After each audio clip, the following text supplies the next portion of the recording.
y vamos a tener como título en esta tarde aspectos médicos de la muerte de Jesucristo. Aspectos médicos de la muerte de Jesucristo. Hace 2000 años, un hombre colgaba entre el cielo y la tierra. El cielo se oscureció completamente, hubo un terremoto grandísimo. El velo del templo se rasgó de arriba hacia abajo. Y en esa cruz moría un hombre llamado Jesucristo. Sin embargo, la peculiaridad más grande de este hombre es que ha sido el personaje más impactante de la historia. En las conferencias que hemos ofrecido a nivel científico, universitario, profesional, no ha habido hasta estos momentos, este año cumplo 46 años de predicar esta palabra. Y en estos 46 años que tengo predicando la palabra de Dios, no he podido encontrar a ninguna persona de ningún carácter, de ninguna disciplina académica que pueda contradecir que no ha habido ningún personaje en la historia como Jesucristo por tres razones principales. Número uno, Jesucristo es tan importante que celebramos su nacimiento. Ni de Buda, ni de Mahoma, ni de Zoroastro, ni de Mahatma Gandhi, nadie sabe cuándo nacieron estos líderes religiosos. Sin embargo, en la Navidad, aunque sabemos que no nació el 24 de diciembre, pero la aprovechamos para poder dar testimonio, hasta los ateos no van a trabajar. Se cierran los comercios, hay un aspecto, un espíritu que a todos nos cubre de melancolía, queremos estar con la familia, comenzamos a intercambiar regalos unos con otros. ¿De dónde viene todo esto? De la Biblia. Todas estas costumbres y tradiciones vienen de la Biblia. Hace algún tiempo tuve una discusión con un ateo por radio y me dijo de alguna forma tan burlona: yo ni siquiera creo que Jesucristo existió. Y le pregunté: ¿me puede decir qué fecha es hoy? 19 de mayo de 1991 me contestó. Y le dije: ¿desde cuándo comenzamos a contar? 1991. No sabía dónde esconderse. Volteaba a ver las lámparas, volteaba a los lados, hasta que me dijo: desde el momento que nació Jesucristo. El personaje tan importante de Cristo es tan impactante en la historia que la historia fue dividida por él. Y se cuenta la historia antes y después de Cristo. No es antes y después de Buda, antes y después de Zoroastro, antes y después de Mahoma, es antes y después de Jesucristo. Y en tercer lugar, es tan impactante la vida de este hombre que en esta semana que estamos celebrando por el amor de Dios, aunque para los cristianos todas las semanas son santas. Así que esta no es solamente la Semana Santa para nosotros, es para el mundo y la aprovechamos otra vez para dar testimonio. Pero la muerte de Cristo, el nacimiento de Cristo y la historicidad de Cristo son inigualables. Señores ateos que nos visitan, agnósticos, escépticos, estudiantes de la universidad, y este hecho es simplemente para que te intereses en conocer la vida de este personaje. Antes de que yo fuera cristiano, me proclamé ateo, porque me decepcioné de la religión que mis padres nos heredaron. Me di cuenta de tantas cosas contradictorias que había, y lo que yo conocí fue la religión. Y cuando vengo a la Biblia, me encuentro por primera vez que este libro no es un libro religioso. El cristianismo no es una más de las religiones que existen. Esto es pura ignorancia de los politólogos, de los presentadores de la televisión, de historiadores que no tienen idea ni siquiera de las Sagradas Escrituras. Las religiones son sistemas inventados por los seres humanos para tratar de alguna manera de reconectarnos con los dioses, con la luna, con las estrellas, con el sol, o agarramos un tronco de un árbol y le damos la forma de un ser humano y nos hincamos ante algo que nosotros construimos o esculpimos. Esas son las religiones. Pero cuando venimos a la Biblia, venimos a Cristo, venimos a un hombre que se llama Jesús. Y tú puedes ser católico, mormón, evangélico y no tener una relación personal, diaria, viva, orgánica con la persona de Jesucristo. El hecho que vengas a la iglesia no te hace cristiano. Es como el hecho que si te vas a una fábrica de Volkswagen y trabajas en la Volkswagen, no sales hecho un carro Volkswagen. Entonces la iglesia es un lugar de reunión para aquellas personas que han decidido seguir a Jesús y quieren conocer más de la persona de Jesucristo. Hay un aspecto que quiero tratar en esta noche, científicamente, médicamente, de la persona de Jesucristo. Una de las preguntas más importantes que he tratado de hacer, estoy hablando en seminarios teológicos, en institutos bíblicos, en reuniones de psicólogos, como en el Ecuador tuvimos una con todos los psicólogos del Ecuador, mi esposa y yo hablando sobre la psicología y la Biblia, etcétera, etcétera, ha sido esta pregunta: ¿qué fue lo que le causó la muerte a Jesucristo? Y cuando ponemos la Biblia y comenzamos a investigar que la mayor parte de los crucificados, cuando estaban casi ya exhaustos, los soldados romanos tenían la orden del gobierno de romperles las rodillas, los meniscos de las rodillas, para que el crucificado, si no había muerto de desangramiento, muriera de asfixia. Entonces, al romperle los meniscos a los crucificados, se colgaba el cuerpo y ya no podían tener la fuerza para poder respirar ni exhalar. Morían asfixiados. Y eso garantizaba que al bajarlos de la cruz, estaban muertos. Porque si un soldado romano bajaba a un crucificado vivo, el soldado era también sentenciado a pena de muerte. Sin embargo, cuando Jesucristo estaba colgado en la cruz, el centurión romano, que era experto en muertes, se acerca a la cruz y él sabía que Cristo estaba muerto.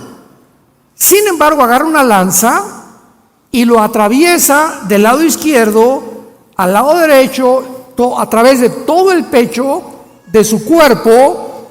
Y Juan escribe en el capítulo 19: vi salir una gota de sangre mezclada con agua. Y a la luz de la cardiología moderna, porque en la Biblia encontramos las evidencias más antiguas de genética, química, antropología, paleontología, medicina, biología y cualquier disciplina académica que tú me quieras decir. La Biblia es más antigua que cualquier libro científico del siglo XXI. Quiero comentarles a ustedes, antes de desarrollar esta conferencia, el estudio médico realizado por el doctor William Edwards, patólogo de la Clínica Mayo de Rochester, Massachusetts.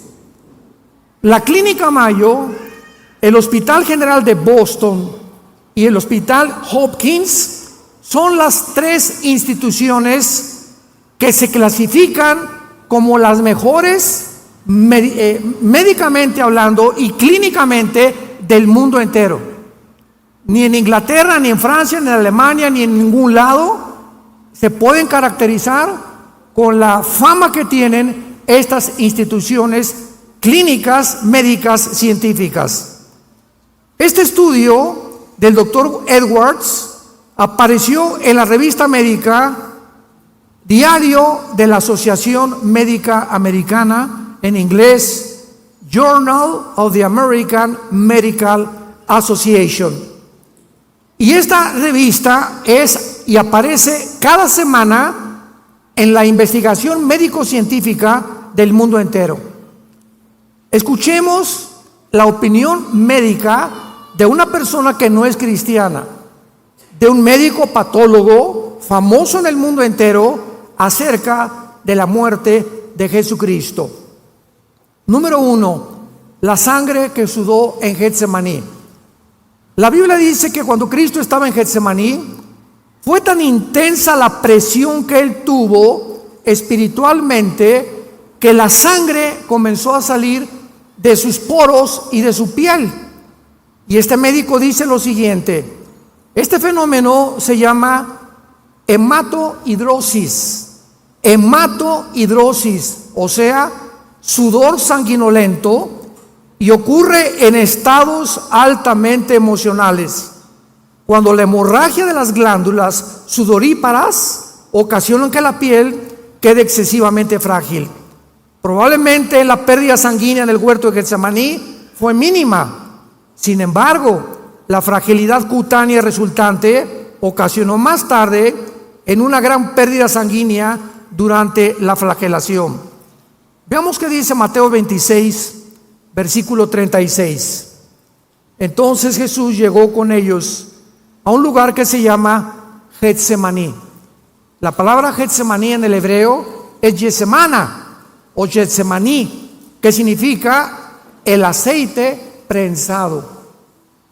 O sea, cuando se aprietan las uvas, ¿verdad?, sale el líquido. Cuando se aprietan las aceitunas, sale el aceite de olivo. Y Getsemaní es el lugar donde él fue prensado, apretado. Y fue tan grande la presión psicológica y espiritual de Cristo para que la sangre haya salido de su piel en la hematohidrosis. Es un fenómeno que los médicos explican por qué sucede. Estos se enrollaban en el cuerpo de la víctima cuando lo flagelaban. Los látigos romanos eran de 5 colas y tenían en las puntas plomo y tenían acero, y se enrollaban 4 o 5 veces alrededor del pecho y de la espalda, y cuando el soldado romano sacaba el látigo, desgarraba todos los tejidos subcutáneos del pecho y de la espalda, y quedaban las heridas en la superficie. Cuando Cristo fue acostado en la cruz, no tenía piel a frente ni tenía piel atrás. Completamente estaba desnudado de su piel, de los 39 flagelos que le implicaron el desangramiento que se inició en el huerto de Getsemaní. El grado de pérdida sanguínea, dice el médico Edwards, determina el tiempo que la víctima sobrevive en la cruz. La pérdida apreciable de sangre prepara el terreno para un estado de shock hipovolémico, que es un estado donde existe una discrepancia entre la capacidad de los vasos sanguíneos y su contenido. La hipovolemia significa disminución del volumen sanguíneo por pérdida de sangre o deshidratación. En otras palabras, después de los 39 latigazos que le dieron a Cristo, imaginémonos la pérdida de sangre que él sufrió. Cuando la sangre comienza a salir del cuerpo, médicamente hablando, la hipovolemia, comienza a haber una descomposición tremenda mental que hace que las personas pierdan completamente la brújula, ya no coordinen sus pensamientos, ya no sepan, se desmayan o la mayor parte de las veces gritan que por favor los maten antes de seguir sufriendo los latigazos. Jesús fue tan debilitado por los 39 latigazos que la Biblia dice que no pudo cargar el patibulum, o sea, el palo central de la cruz, porque desde el pretorio romano, donde fue flagelado, hasta el monte Calvario, había 800 metros, casi 1 kilómetro de distancia. Entonces, la pérdida de sangre en Getsemaní, la pérdida de sangre en los clavos y los latigazos que le dieron, porque le rasgaron la piel con clavos también los soldados, le impidió a Cristo, que tenía una salud excelsa, ¿verdad? Si era el Hijo de Dios, jamás se enfermó, comía pescado, comía miel, comía cosas, no bebía Coca-Cola, ni azúcares tampoco, pero estaba tan débil que tuvo una persona llamado Simón de Cirene que ayudarle a cargar el palo central de la cruz. Dice la Biblia que sus heridas en la espalda fueron cubiertas con un manto de púrpura, el cual, cuando llegó a la cruz y lo acostaron, le quitaron el manto y la piel que le quedaba fue arrancada, porque en los 800 metros que caminó hacia la cruz, se le pegó la sangre coagulándose con la tela del manto, y al quitarle el manto le desgarraron todo lo que le quedaba de piel. O sea que cuando lo acostaron a Cristo sobre la cruz, era completamente sin piel. Imaginémonos el dolor de la fricción de su carne viva con la madera del patíbulo. En la crucifixión, los brazos de la víctima eran totalmente estirados, de esta manera, y los clavos eran colocados entre el hueso radio y el hueso carpo de las muñecas. O sea, a Cristo no le pusieron los clavos aquí. Cristo fue crucificado aquí en las muñecas. Ahí fue en el carpo y en el radio donde entraron los clavos. Y aunque no producían fractura, el daño al periósteo, que es la membrana que cubre los huesos, era dolorosísima. La mayor parte de las víctimas de la crucifixión en ese momento perdían el conocimiento del dolor tan intenso de la entrada de los clavos en estas partes de las manos. También los clavos le cortaron el nervio mediano médicamente, lo cual le ocasionó a Cristo espasmos intensísimos de dolor en los brazos durante todo el procedimiento. Todo esto produjo una parálisis en parte de sus manos que se llama los ligamentos o mano de garra, donde la mano comienza a perder ya el control y se hace así y ya no puede abrirla del dolor tan intenso de los clavos en el carpo y en el radio.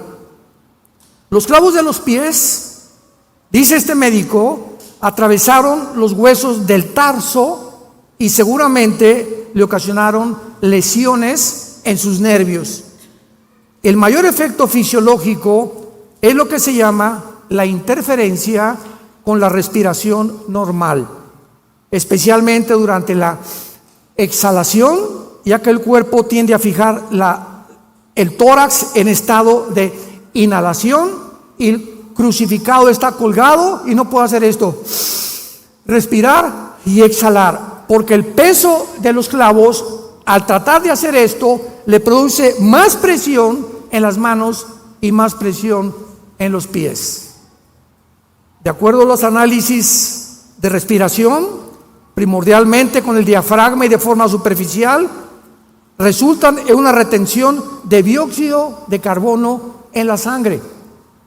Y esto es lo que produce y lo que produjo a millones de personas ahora que hubo la pandemia, cuando nos mandaron ponernos un pañal en la boca.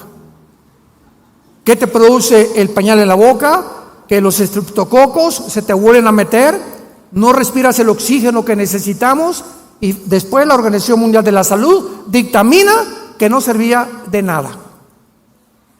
Impresionante lo que hicieron con nosotros. Continuaron en el cuerpo de Cristo calambres musculares, hormigueo en los brazos, por la posición tan incómoda, y se agregaron a la molestia de la respiración, porque en cada momento que respiraba era un dolor y un martirio agonizante, lo cual casi siempre llevaba a la asfixia a los crucificados.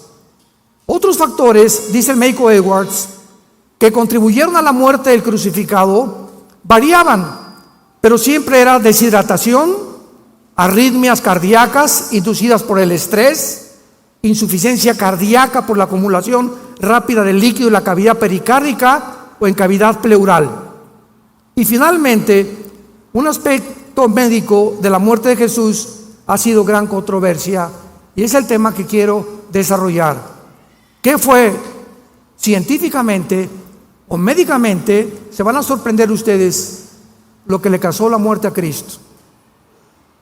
Cuando el soldado romano le atravesó el costado, le atravesó lo que se llama el pericardio, que es una membrana que cubre el corazón, y el endocardio, que es una membrana que está dentro casi en el corazón. Y cuando Juan escribe hace 2000 años, vi salir una gota de sangre y una gota de agua. De acuerdo a los cardiólogos del siglo XXI, la mezcla de la sangre con el agua es por la rotura del pericardio. O sea, Cristo ya estaba muerto antes de que el soldado le atravesara con la lanza el costado. De acuerdo a lo anterior, el líquido que salió de Jesús correspondía al líquido pericárdico y la sangre a presencia de sangre en la cavidad pericárdica. El corazón está forrado por dentro por la membrana llamada el endocardio, después una capa muscular llamada el miocardio, forrada por el pericardio, con dos capas, pericardio visceral y pericardio parietal. Y estas capas no se conocían hace 2000 años, ni se entendía tampoco qué es lo que pasaba, porque jamás había el estudio clínico que hicieron después estos médicos de la Clínica Mayo, Rochester y la Clínica de Hospital Hopkins y de Boston hace algunos años. Y finalmente, ¿qué fue lo que ocasionó la muerte de Cristo? Damas y caballeros santos de Dios, 1000 años antes de la crucifixión, David escribió el Salmo 22. David no sabía nada de crucifixiones, porque esto comenzaron a través de las tradiciones a integrar la crucifixión los romanos. Y David escribe 1000 años antes de Cristo, en el Salmo 22, las palabras y la causa que le mostró a Cristo, o la razón que le causó a Cristo su muerte en la cruz. Y comienza el Salmo 22 diciendo: Elí, Elí, lama sabactani. Dios mío, ¿por qué me has desamparado? Que fue la última expresión de Cristo. Y finalmente, más adelante dice: jugaron ropas los soldados con mi manto, me miran como toros de Bazán. Y la Biblia describe lo que causó la muerte de Cristo. No fue la asfixia, porque no le rompieron los huesos. Estaba escrito en el libro del Éxodo que al cordero no le iban a romper los huesos. Entonces el soldado romano le atravesó la lanza para asegurarse que estaba muerto. Entonces Cristo no murió de asfixia, no murió de deshidratación, no murió de desangramiento. El Salmo 22 dice estas palabras: mi corazón fue como la cera. Cristo muere cuando tus pecados y mis pecados son puestos sobre de Él, y el dolor de llevar tus pecados, tus adulterios, tus robos, tus asaltos, tus violaciones, tu drogadicción, tus fornicaciones, nuestros robos, todas las cosas que tú y yo habíamos hecho fueron puestas sobre su cuerpo. Y el dolor fue tan intenso que el corazón le explotó. Cristo muere de dolor moral. Si alguna mujer está pariendo, sabe el dolor que tiene cuando el niño va a salir a la luz. Y los dolores son intensísimos del parto, se consideran los más grandes que hay de sufrimiento en el ser humano. Pero para que una persona pueda morir de dolor, hay mujeres que ven a sus hijos morir y lloran y caen. Mi hijo murió, mi esposo murió, y vemos a cantidad de personas en los entierros, en los funerales, desesperados por sus muertos y se jalan los pelos. Pero no hemos visto a ninguna persona que sea tan intenso el dolor que caiga muerto, de no poder soportar el dolor tan grande que está experimentando la pérdida de un ser querido. Pues Cristo muere y paga por tus pecados y paga por mis pecados, y esto es lo que nos habla claramente de la evidencia que le estalla el corazón de dolor moral. Y finalmente, este aspecto médico dice lo siguiente: las víctimas de crucifixión morían sofocadas casi siempre. Para acelerar la muerte, los romanos les rompían las piernas a las víctimas moribundas. Una vez que podían empujar las piernas contra el soporte de la madera que los sostenía y les ayudaba a levantar el pecho para respirar, los músculos exhaustos de la víctima ya no se podían mover más. La caja torácica y el diafragma para respirar, por lo que sobrevenía la asfixia inmediata a los crucificados. La Biblia dice que Jesús sufrió todos estos dolores y todos estos quebrantos simplemente para decirnos: te amo, te amo, Dios te ama. De tal manera amó Dios al mundo, de tal manera amó Dios al mundo. No nos mandó palomitas ni nos mandó dinero. La manera en la que Dios manifiesta su amor a tu vida y a mi vida es Él no perdonando a su Hijo en la cruz para perdonarnos a nosotros. En Génesis capítulo 22, Abraham lleva a Isaac al monte Moriah a ofrecérselo a Dios. Y cuando Abraham levanta el cuchillo para matar a Isaac, un ángel le detiene la mano. Casi 3000 años después, la misma escena la vemos en el Monte de los Olivos.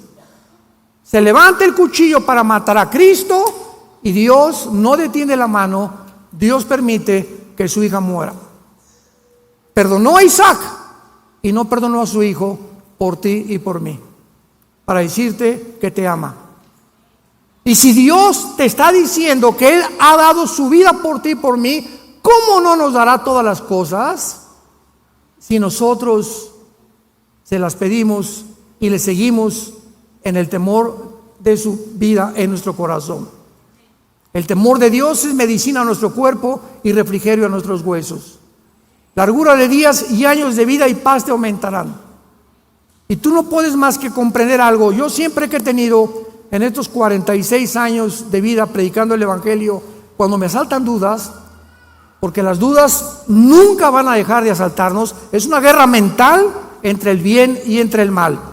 Mientras más memorizo la palabra y más la medito, es la única forma de poder contrarrestar mi ansiedad, mi estrés, mis preocupaciones. ¿Por qué? Porque si no pueden haber preocupaciones y la palabra de Dios en mi mente.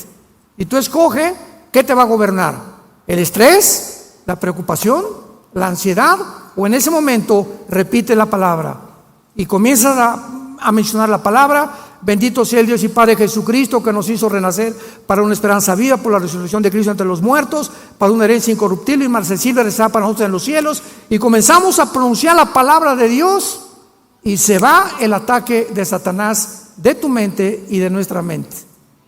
Aquí es el campo de batalla.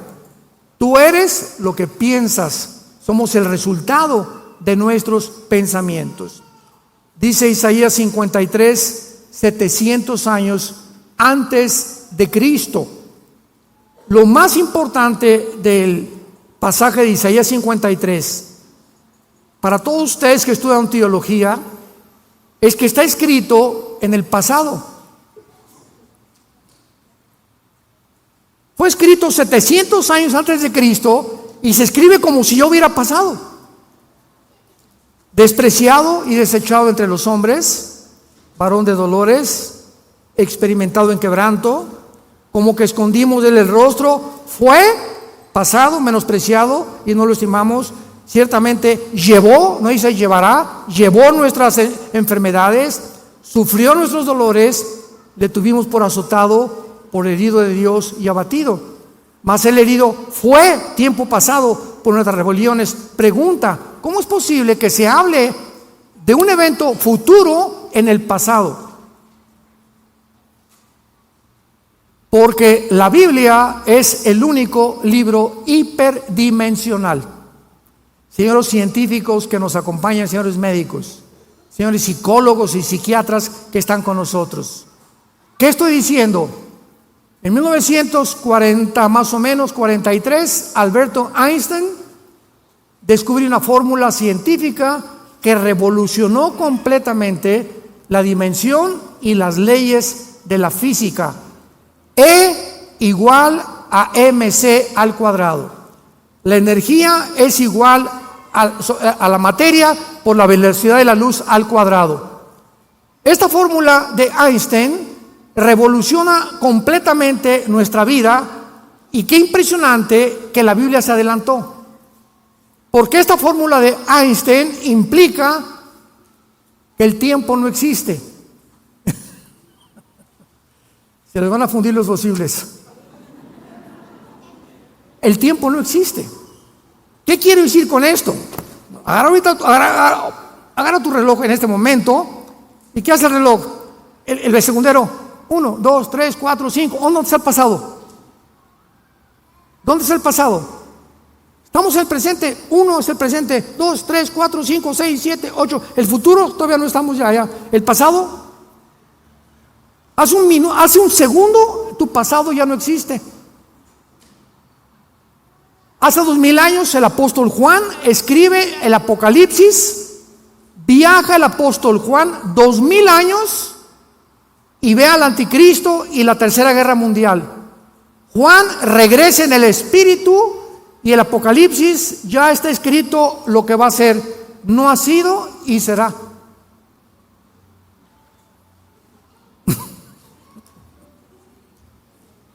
El profeta Isaías escribe en el capítulo 53 de su libro que Cristo fue desechado, entregado, etcétera, etcétera, y no había sucedido más que en el futuro.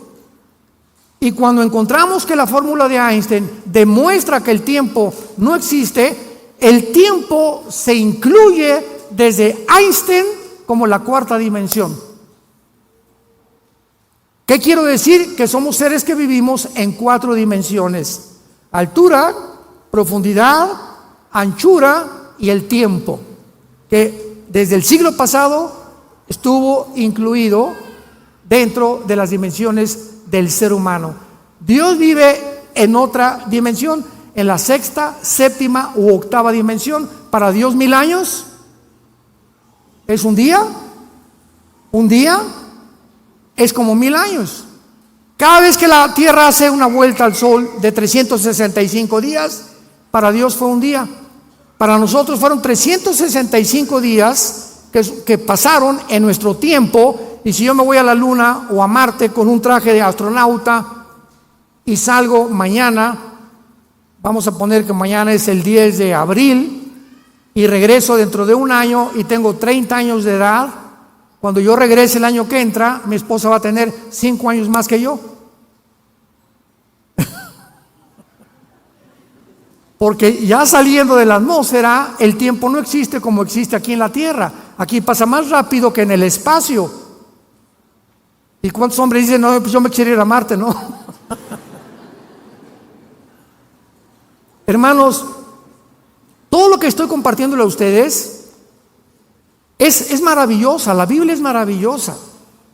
O sea, el Ramayana, el Popo, el Tripitaka, los Vedas de los persas, el Corán, no hay un libro religioso ni científico que tú me puedas decir que nos explique de dónde venimos, quiénes somos y a dónde nos dirigimos. Y cuando Dios muere en la cruz y abre sus brazos, nos dice lo siguiente: todo aquel que me sigue no permanecerá en tinieblas. Y cuando venimos a la Biblia, el Espíritu Santo entra a nuestra vida, nos destapa lo que el pecado dañó, la información que Adán y Eva tenían, que era el 100% de su ADN, del ácido desoxirribonucleico, que es la fórmula de las células. Y Adán y Eva perdieron todo eso y nos lo transmitieron a nosotros. Einstein decían que teníamos el 8% desarrollado de la mente nada más. Perdimos más del 90% de la información. Y la única forma de recobrar esta información, para que tengas la seguridad de morir en paz y de saber que nunca Dios te va a abandonar, que nunca te va a dejar, y que en medio Él es nuestra fortaleza, nuestra angustia, y que Él es nuestro amparo y nuestro refugio, como las alas bajo de la gallina cubre a sus pollitos. Fortaleza mía, castillo mío, mi Dios, en quien confiaré, decía David, es teniendo a Jesucristo como tu Salvador. Comienzas a entender el mundo. Vamos a hablar de esto mañana en el desayuno. Impresionante como el mundo llegó a su fin. Filosóficamente, religiosamente, políticamente, militarmente, en cualquier área que tú busques, el mundo en que tú y yo vivimos hoy está completamente derribado. En Estados Unidos se acabó la democracia, se acabó la moral en el mundo, ya los géneros terminaron. La biología y la genética la hicieron a un lado. Ahora un hombre puede ser mujer, una mujer puede ser un hombre, de acuerdo a lo que él crea o lo que ella crea, y no genética ni biológicamente. Es una locura, es un mundo de psicópatas, de sociópatas. Nunca el mundo había enloquecido al grado en el cual se encuentra actualmente. Y simplemente porque no tienen a Dios. Porque hemos creído que podemos vivir sin Él. ¿Qué importancia tiene la muerte de Cristo para todos nosotros? En primer lugar, la muerte de Cristo fue el tema que más intrigó a los profetas hebreos. Dice en la primera carta de Pedro, capítulo 1, versículo 11, los profetas profetizaron de la gracia destinada a ustedes.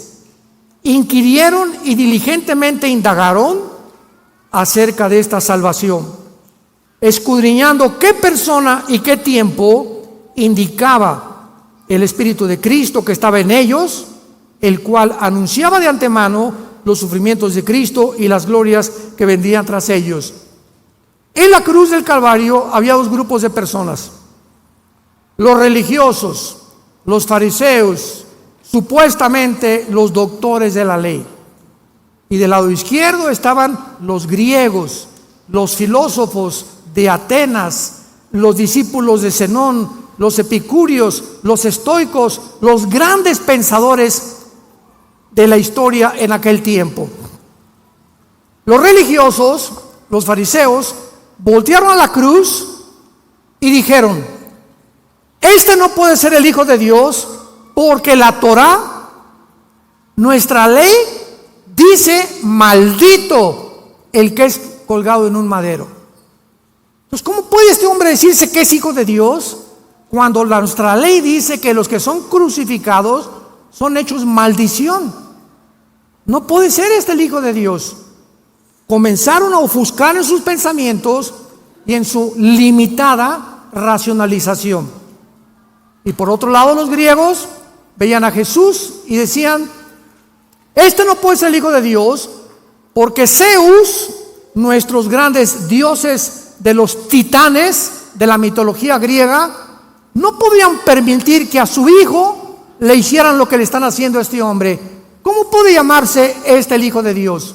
Damas y caballeros, los religiosos y los filósofos, Dios enloqueció su sabiduría, porque la palabra de la cruz es locura a los que se pierden.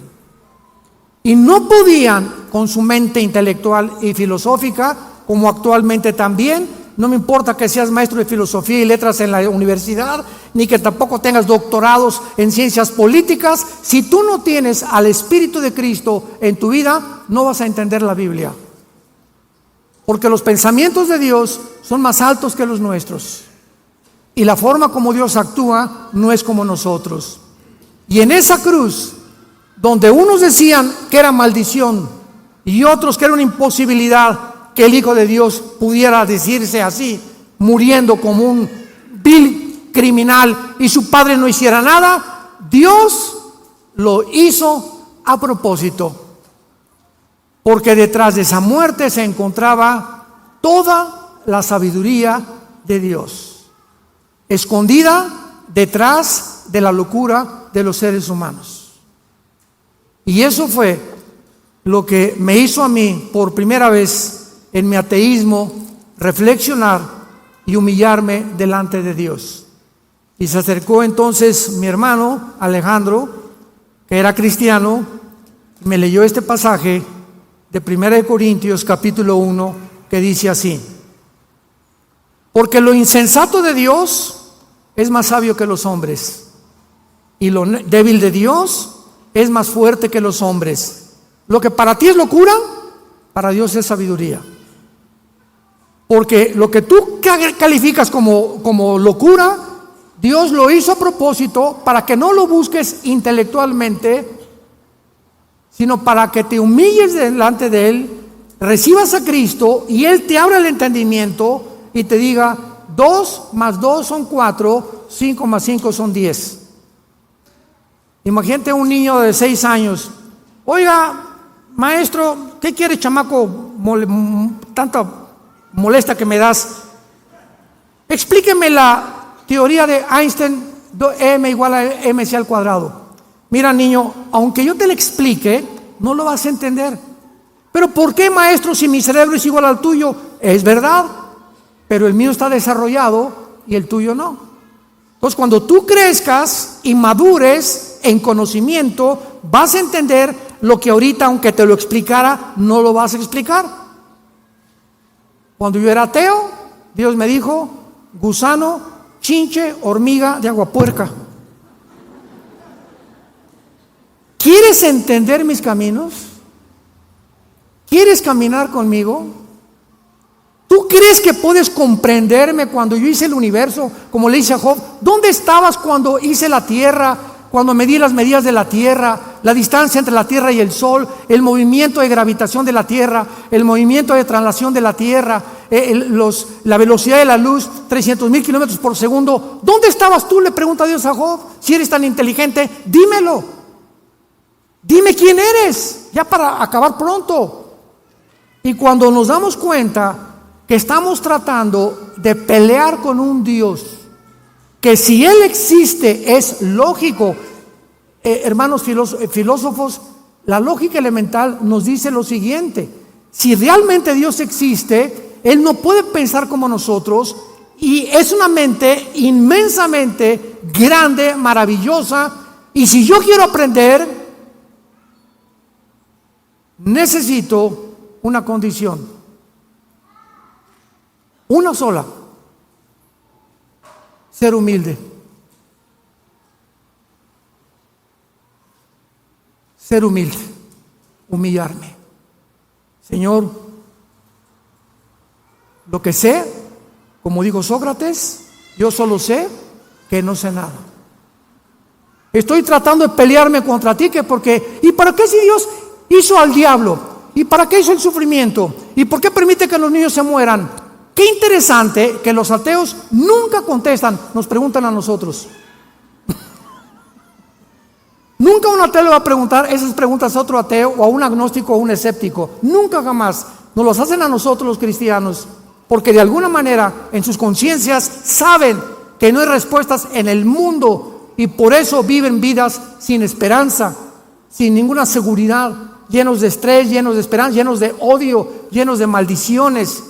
¿Por qué? Porque están enojados contra la vida, porque no entienden la vida, porque no entienden a Dios. Y como dijo don Teofilito, ni lo entenderás hasta que no vengas a la cruz de Jesucristo. lo insensato de Dios es más sabio que nosotros.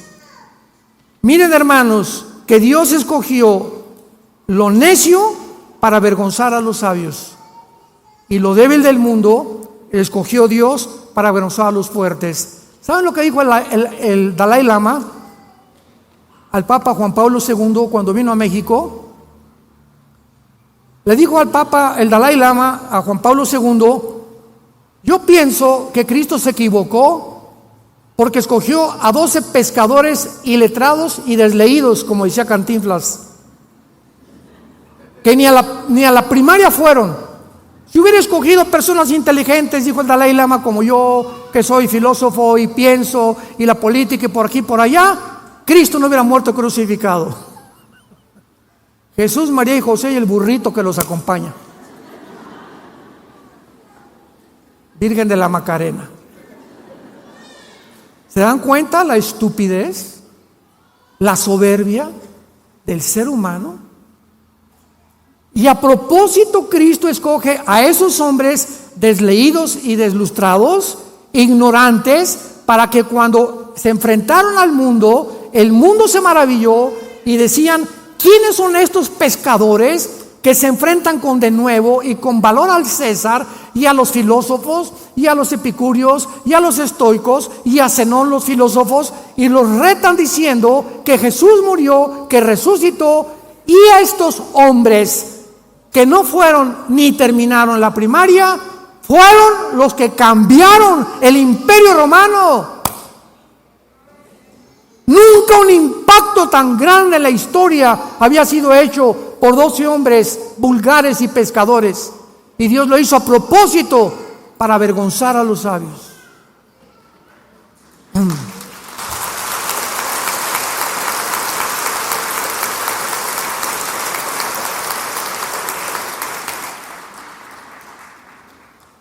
Cristo muere en la cruz para pagar por tus pecados y por mis pecados, y es la base de su muerte lo que nos puede limpiar delante de Dios. Tú me dices: es que yo hice un asilo para ancianos, y yo he hecho orfanatorios para niños, y voy a mi iglesia y me persino cada domingo, o voy a la iglesia evangélica o a la iglesia que tú vayas, y limpiamos nuestra conciencia. La Biblia dice: el que tiene al Hijo tiene la vida. Puedes tener una religión, te repito, puedes ser católico, evangélico, bautista, nazareno, pentecostal, presbiteriano, dime lo que quieras. No es la etiqueta de la botella lo que determina el contenido, es lo que está dentro de ti. Yo soy esto, yo soy aquel, presbiteriano, bautista por afuera, porque voy a tal iglesia o a tal denominación, pero dentro de tu vida, ¿tienes tú una relación con Jesús? ¿Amas la Biblia? ¿Amas a tus hermanos? ¿Amas a tu esposa? ¿La respetas? ¿Le eres fiel a tu esposa? ¿Amas a tus padres? ¿Les das un buen ejemplo a tus hijos? Desde que te convertiste, ¿cuántas personas has ganado para Cristo? ¿Te mueres de pasión por la verdad? ¿Estarías dispuesto a morir en tus convicciones por la causa de Cristo? Si tú no contestas estas preguntas satisfactoriamente, no eres más que una persona religiosa de la boca para afuera. Y la Biblia dice: no hay otro nombre en que podamos ser salvos más que en el nombre de Jesucristo. Mas Dios muestra su amor para con nosotros, que siendo pecadores, Cristo muere en nuestro lugar. Herido fue por nuestras rebeliones, molido por nuestros pecados. Todo esto lo ha hecho Dios por ti y por mí, para que hoy vengas, no a una religión, ven hoy, te invito a que vengas a la cruz. A que adores a ese hombre que tienes colgado en un crucifijo en tu casa, sin saber ni siquiera lo que representa. Para que vengas en esta noche y le pidas perdón por tus pecados. Que no salgas por esa puerta como entraste, confundido. Tal vez por curiosidad viniste en esta tarde, pero Dios tenía una cita contigo. Dios te ha hablado en esta noche para que tú le puedas entregar tu vida a Jesucristo, arrepentirte de tu vida y considerar: si tú mueres en esta noche, un accidente, una embolia cerebral, un ataque al corazón, un accidente de tráfico, una bala perdida, tú te condenas en el infierno. Puedes burlarte en esta noche todo lo que quieras, pero estas palabras son fieles y verdaderas. Es la palabra de Dios, y Dios tenía una cita contigo para decirte: te amo. Fui crucificado, fui muerto y resucitado a los 3 días, para que tú vengas y renueves tu vida conmigo, para que yo entre a tu vida y para que me conozcas y tengas la vida eterna. Les pido que acá incline su rostro por algunos momentos y le digas con todo tu corazón estas palabras a Dios. Señor mío y Dios mío, lo puedes hacer en silencio. Te doy las gracias por haberme permitido escuchar tu voz a través de la Biblia, tu palabra santa. Creo con todo mi corazón que en esa cruz, a través de la sangre que tu Hijo derramó, es el antídoto, es la medicina que tú has provisto para mis pecados. Creo que a los 3 días tu Hijo se levantó de entre los muertos, y porque ahora vive, y lo creo con todo mi corazón, te pido, Señor Jesús, que en este instante entres a mi vida como mi Señor y mi Salvador. Te doy las gracias por darme la vida eterna, y la corta vida que me das o que me queda, la quiero vivir para conocerte a ti y a tu Padre, y vivir para dar testimonio de tu amor en esa cruz. En el nombre de Jesucristo. Amén. Gracias a Dios por la palabra de Dios. Gracias a Dios por la Biblia. Los cielos y la tierra pasarán.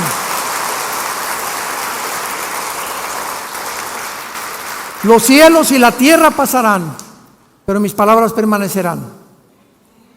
Todos los sistemas filosóficos del mundo estamos viendo que están derribados. Todo se está derrumbando a nuestro alrededor.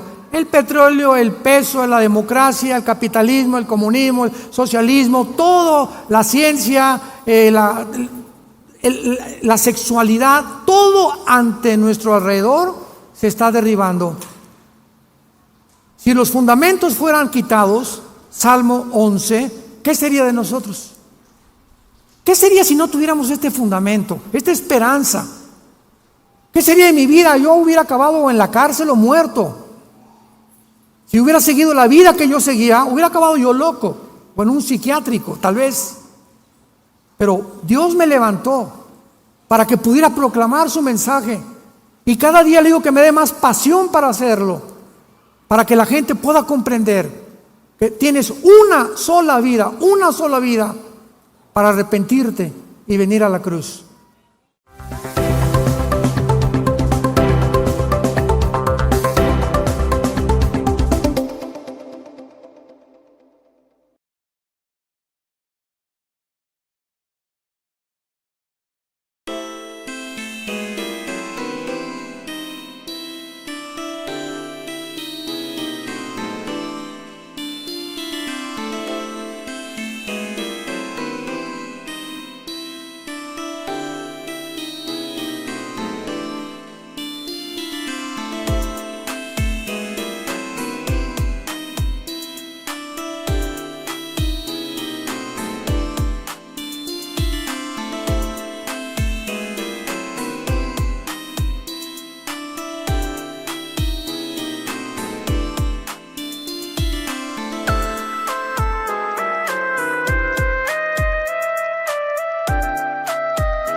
Dios.